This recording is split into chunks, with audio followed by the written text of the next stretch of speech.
যদি বদলে অন্তর্বর্তীকালীন সরকারেরও কিছু দুর্বলতা আছে, আমরা কখনো সেটা অস্বীকার করছি না।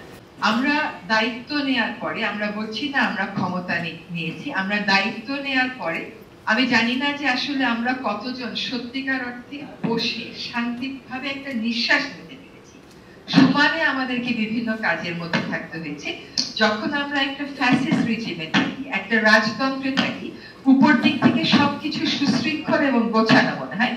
যখনই একটা কথা বলা হচ্ছে আমরা কেন এই সিদ্ধান্ত নিয়ে বদলাই, কারণ আমরা জনগণের কথাটা শুনবার চেষ্টা করি, আগেও শুনি, তারপরেও দেখি যে আরো কথা সেগুলো সিদ্ধান্ত নিতে সবসময় বলা যাচ্ছে না, আমাদের অ্যাকোমোডেট।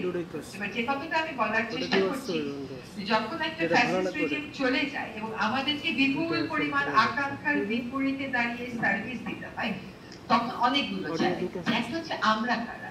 আমরা তো কোনো রাজনৈতিক দল করি না, আমরা বিভিন্ন জায়গা থেকে আসা 21টা মানুষকে আপনারা দেখেন অন্তর্বর্তীকালীন সরকারের উপদেষ্টা হিসেবে।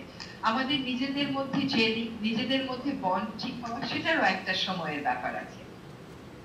ফ্যাসিস্টদের যে প্রেতাত্মা বা বেনিফিশিয়ারি রয়ে গেছে, তারা, আমরা যেহেতু নিপীড়নমূলক এবং নিয়ন্ত্রণমূলক না, তারা বিভিন্ন জায়গা থেকে নানান অপপ্রচার এমন ভাবে চালাচ্ছে, মাঝে মাঝে কিন্তু আমরাও কনফিউজড হয়ে পড়ি। মানে আপনি যদি এই নেগেটিভ এনার্জি যে তারা সমাজে বিকিরণ করে যাচ্ছে, যেখানে আমাদেরকে সমাজ পরিবর্তনের জন্য পজিটিভ এনার্জি দরকার, নেগেটিভ এনার্জি হয়ে যাচ্ছে। এখন একটা বড় কথা হচ্ছে যে আকাঙ্ক্ষাটা আমরা কেমন করে পূরণ করবো। একটা হচ্ছে আকাঙ্ক্ষাগুলো কি কি, দেখেন একটা হচ্ছে অর্থনৈতিক আকাঙ্ক্ষা, সেটার বাস্তবতা আপনারা তো পত্রিকা খুললেই দেখতে পাচ্ছেন। এই বিশাল পরিমাণ গ্যাপ, আমাদের যা প্রয়োজন বনাম আমাদের যা পূরণ করতে হচ্ছে জনগণের দৈনন্দিন চাহিদার জন্য, তার মধ্যে যে বিশাল গ্যাপটা, সেটা আমাদেরকে কমিয়ে আনতে হচ্ছে। সেখানে আমাদের নানান রকম দেন দরবার করে, এক হচ্ছে ঋণ পরিশোধ করতে হচ্ছে, দুই হচ্ছে পাওনা পরিশোধ করতে হচ্ছে, তিন হচ্ছে আমাদেরকে নতুন করে টাকা আনতে হচ্ছে। এটা একটা বিশাল চ্যালেঞ্জ, এটা কোনোভাবেই 3 মাসে আনা সম্ভব না। তারপরেও আমরা যেটুকু করেছি, যেটুকু করা গেছে আপনাদের সকলের সহায়তায়, এখনো কিন্তু আমরা দাঁড়িয়ে আছি। আশা করি এখন থেকে সম্মানজনক অবস্থার দিকে উত্তরণ করতে পারবো।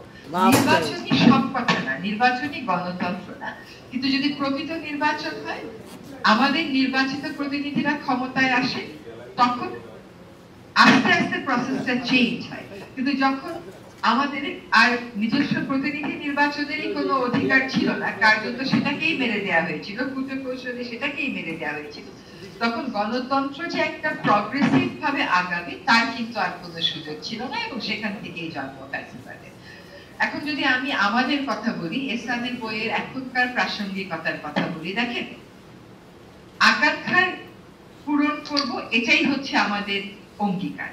এবং এইটাকে বলছি অন্তর্বর্তীকালীন সরকারের অঙ্গীকার বা এজেন্ডা, তা না, এটা আমরা যে যেখানে আছি সকলের অঙ্গীকার এবং সকলের এজেন্ডা।